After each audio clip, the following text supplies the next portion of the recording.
duwe anak kok dititipke mbah kuwi dosane 5 gede-gede kabeh.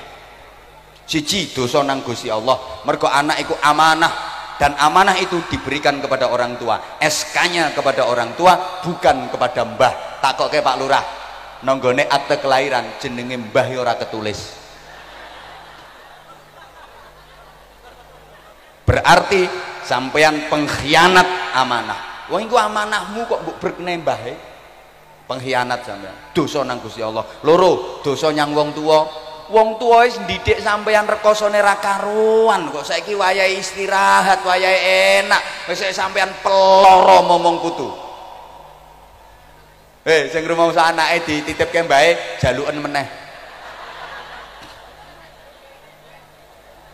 Nomor 3 dosa nang awake dhewe namanya zalimul linafsih, zalim pada diri sendiri. Nomor 4 dosa nyang anake. Anak punya hak untuk mendapatkan cinta ayah dan kasih sayang ibu.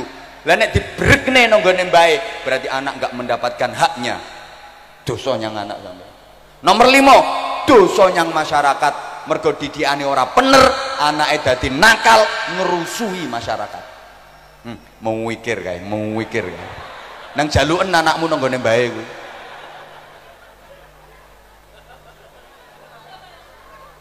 Lho sakniki gara-gara ngono kuwi kok ana mbah niku arep ngaji ora sida mergo niliki putu, arep infak ditunda mergo nggo nyangoni, arep korban ora sida mergo nggo nukokke sepeda motor. Ora betul, ora tak omongke.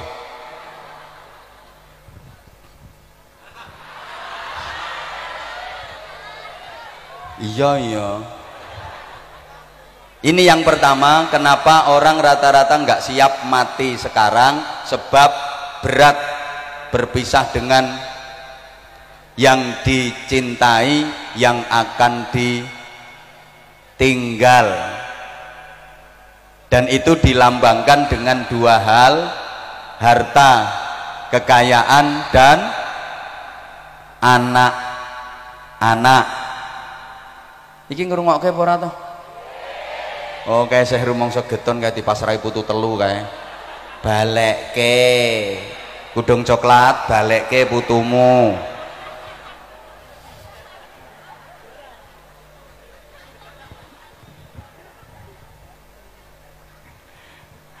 Ya Allah, ya Allah. Alasan kedua, iki mesti ana sing mikir ngene iki. Lha iki nyapa ngaji Isra Mi'raj kok nerangke mati?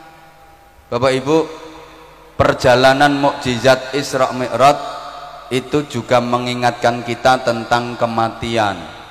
Rasulullah meninggalkan dunia, meninggalkan alam dunia menuju alam malakut, menuju sowan dhateng ngarsanipun Gusti Allah. Maka perjalanan suci Isra Mi'raj itu mengingatkan tentang perjalanan hidup manusia secara sempurna. Setidaknya kita diingatkan dengan 3 terminal penting yang dijalani oleh Rasulullah sebagai simbol adanya 3 peristiwa penting yang dijalani oleh semua manusia. Apa 3 peristiwa penting yang dijalani oleh umat manusia? Ini diilhami dari 3 terminal penting yang dijalani oleh Rasulullah: Masjidil Haram, Masjidil Aqsa, dan Sidratul Muntaha. Masjidil Haram, terminal keberangkatan sebagai simbol adanya kelahiran. Masjidil Aqsa, terminal transit peristirahatan sebagai simbol adanya kematian. Kemudian Sidratul Muntaha, terminal tujuan sebagai simbol adanya kebangkitan kembali sesudah mati. Masjidil Haram, Masjidil Aqsa, Sidratul Muntaha, kelahiran, kematian, kebangkitan kembali sesudah mati. Semua orang lahir, semua orang akan mati, semua orang akan dibangkitkan kembali sesudah mati. Saya yakin semuanya sudah ngerti, tahu dan yakin, tapi sering lupa. Biasanya yang diingat-ingat hanya kelahiran saja.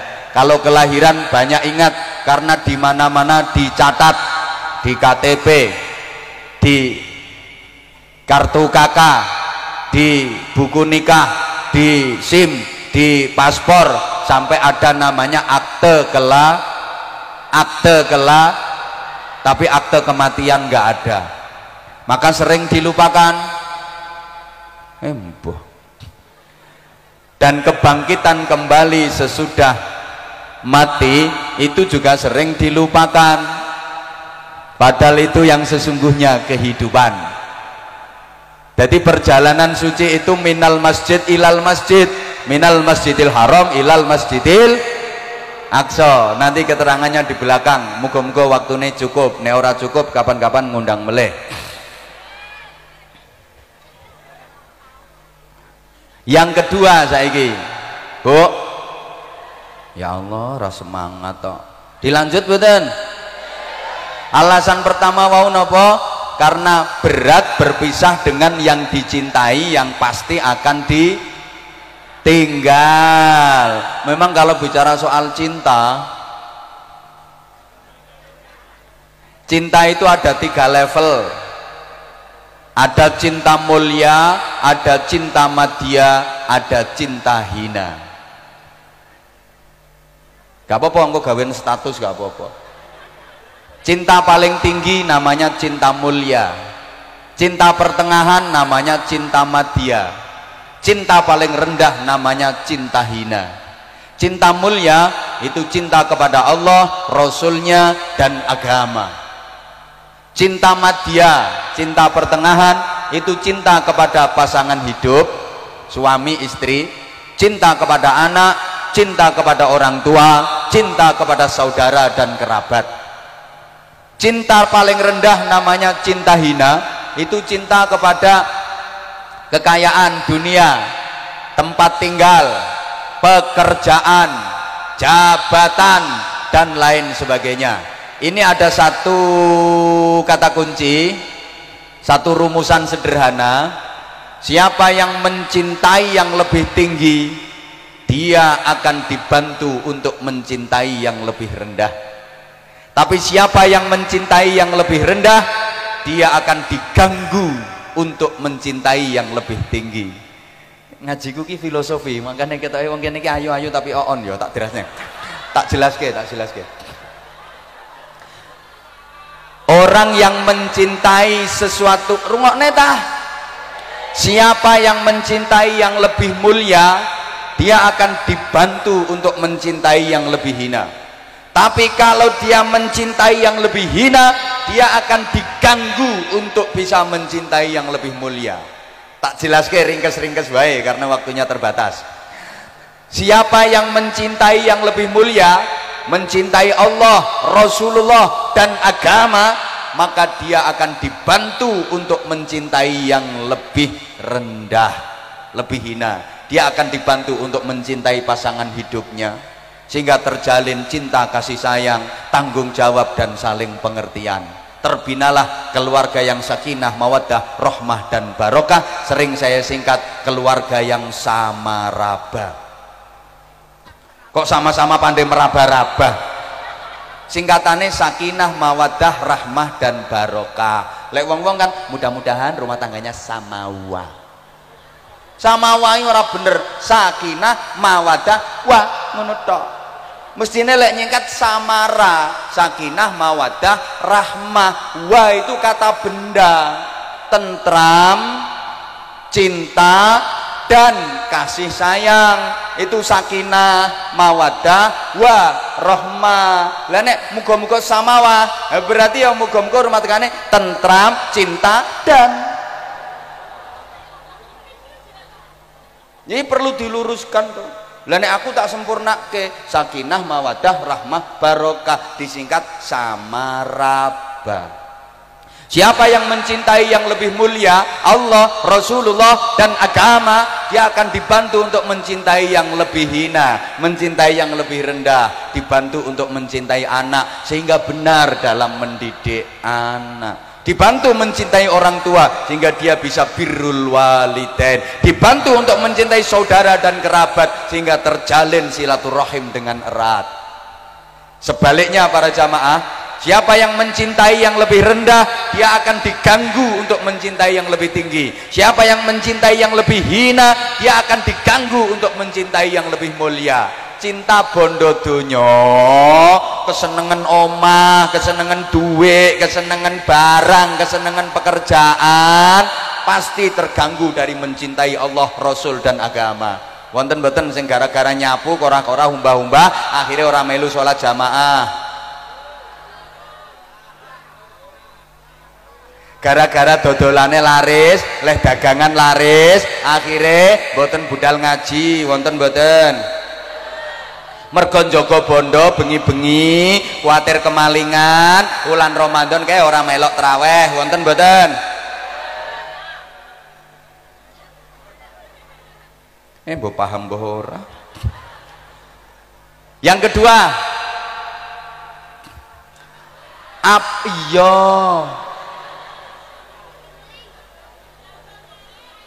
apa alasan orang tidak siap mati sekarang? Karena dia sadar merasa belum cukup memiliki bekal. Bekalnya apa? Ada dua, fa'asyaddaqa wa akum minas sholihin. Ini kok ayatnya lak ngono sih.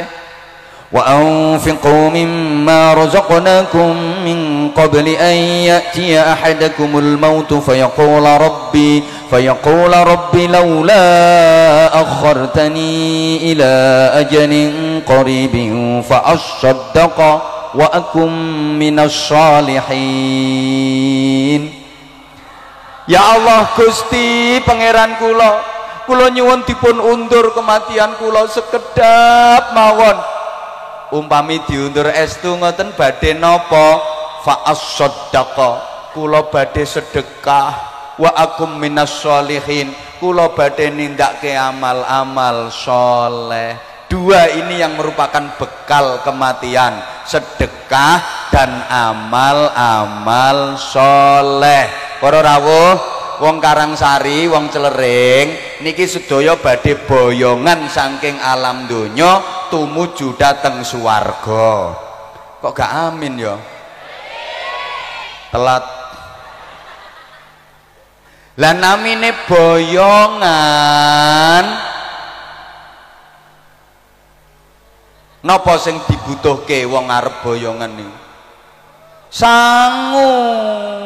Umpami jenengan merantau neng Jakarta apa neng Kalimantan, terus rampung leh merantau mergo wis pensiun apa wis rampung arep boyongan nang Jepara, yang dipikirkan pertama apa? Harus punya tempat tinggal. Wong arep boyongan kudu duwe kaplingan tanah, nggo mbangun omah sebagai tempat tinggal. Mula duwite kudu ditransfer teko Kalimantan yang Jepara, transfer nggo tuku tanah kaplingan, nggo mbangun omah. Niku jenenge fa'as-saddaqa, transfer.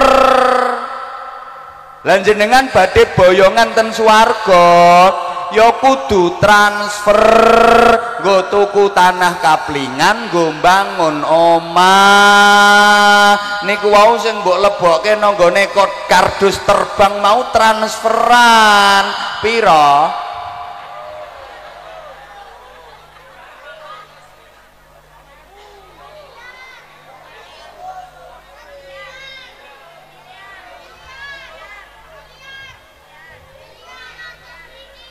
Niku nembe fa'as-saddaqa niku wau transferane jenengan nggo tumbas kaplingan tanah ten swarga. Lah nek ming 2000 duweke lencu pisan, nggo mbangun omah yo entuk paku tok kuwi.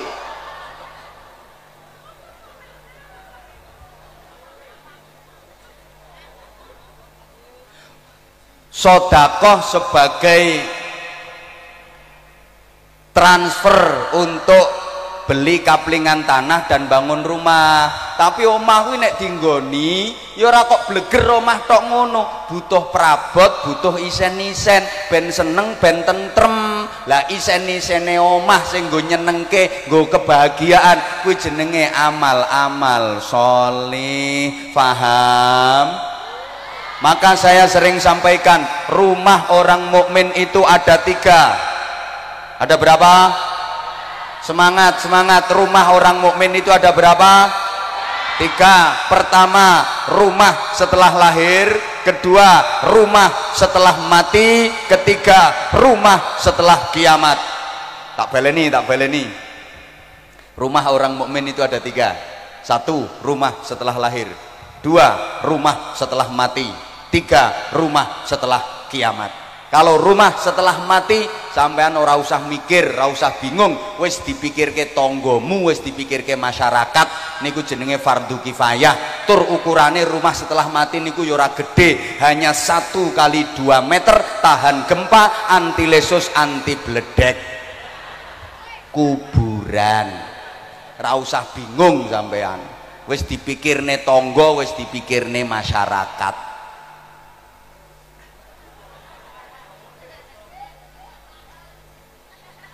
Yang kita pikirkan 2, rumah setelah lahir dan rumah setelah mati meneh. Rumah setelah kiamat. Rumah setelah lahir, rumah di dunia yang pasti akan kita tinggalkan. Rumah setelah kiamat, rumah di surga yang akan kita tinggali selamanya. Baleni meneh, baleni meneh. Soale iki jarang sing nerangke ngene iki. Mangkane larang.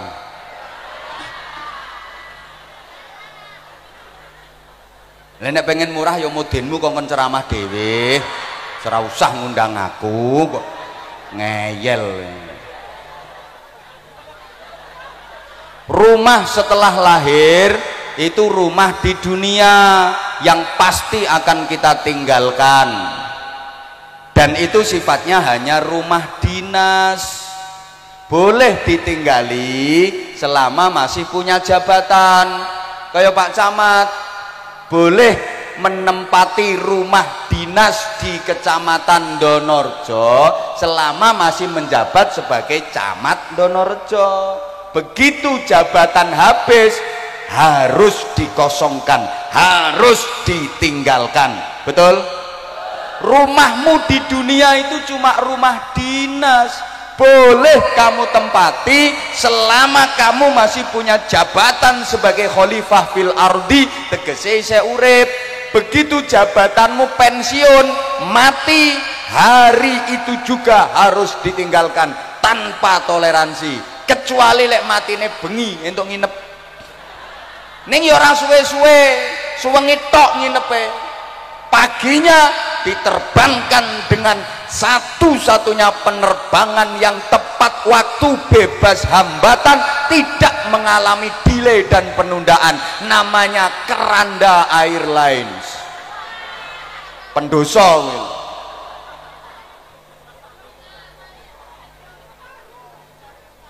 Nah, pindah ke rumah setelah mati, wis digaweke tonggo-tonggomu wesan.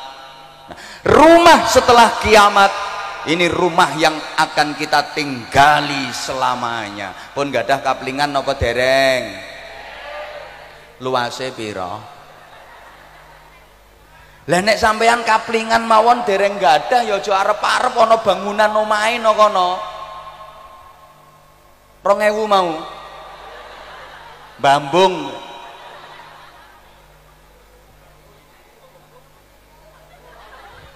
Keleleran kowe no kono. Nyun ngapunten, nyun ngapunten. Halo.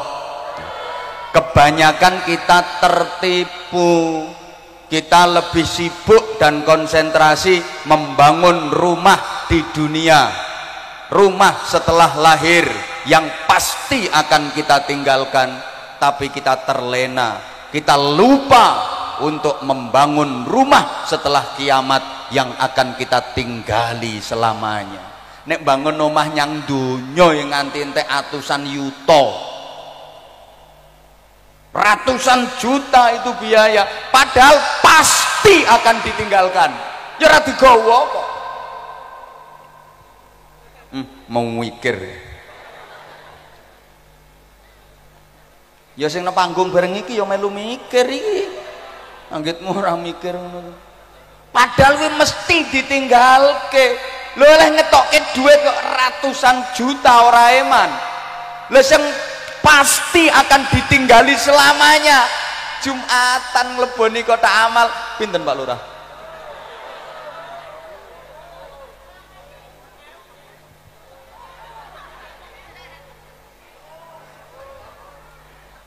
Ayo berpikir waras.